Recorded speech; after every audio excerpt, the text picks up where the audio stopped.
قصور جیلوں میں پڑے، کئی بے قصور لاپتہ ہیں جن کا کوئی ولی وارث بھی نہیں، بلوچوں کا تو کوئی نہ کوئی ہے نا۔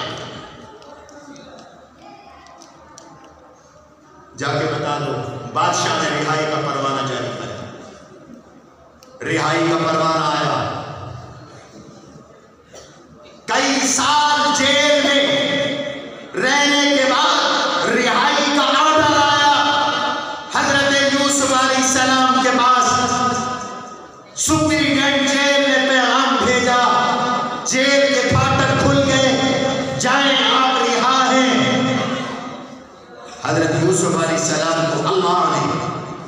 حاکم بنانا تھا، انکار کر دیا، فرمایا میں نہیں جاتا، بادشاہ کو میرا پیغام، اس سے کہو کہ پہلے وہ انکوائری کمیشن بنائے،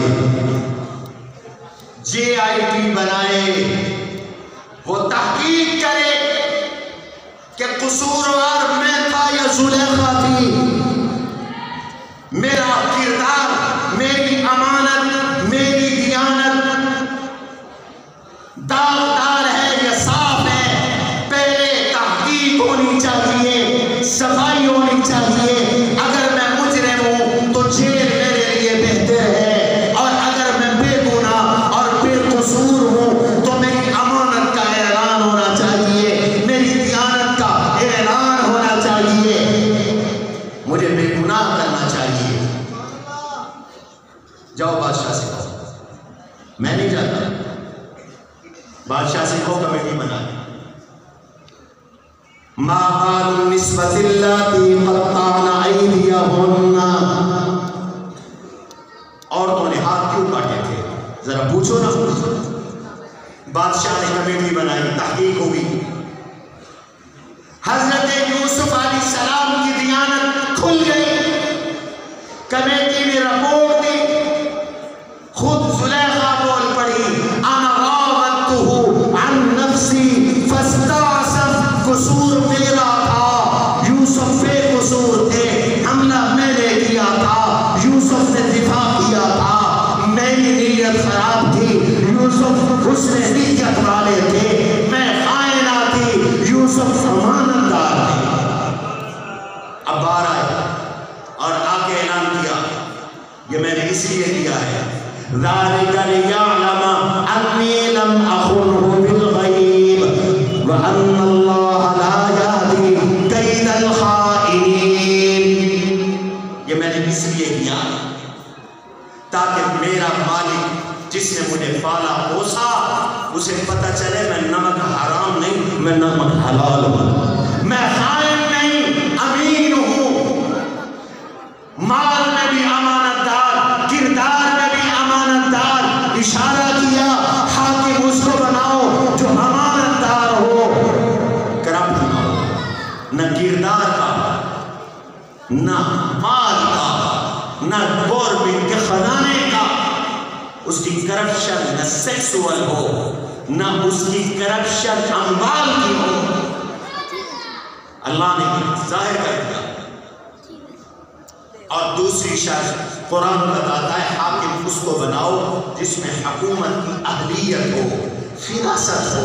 حسن تدبیر ہو،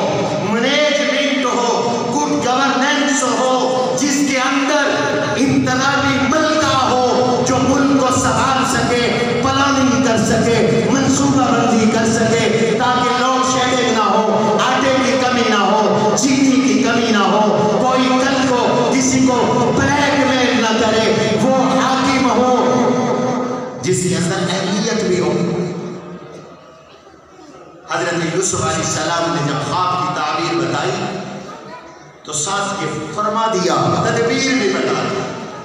کہ خواب کی تعبیر یہ ہے کہ 7 سال بارشیں بھی ہوں گی، خوب غلہ بھی ہوگا، پھر 7 سال خشک سالی اور قحط آئے گا، اور وہ غلہ جو تم نے 7 سال میں جمع کیا تھا وہ اس میں خرچ ہو جائے گا۔ لہذا میں تمہیں مینجمنٹ کا ایک اصول بھی بتا دیتا ہوں، انتظامی فارمولہ بھی تمہیں دے رہا ہوں کہ ایسا کرو، ان 7 سالوں میں غلہ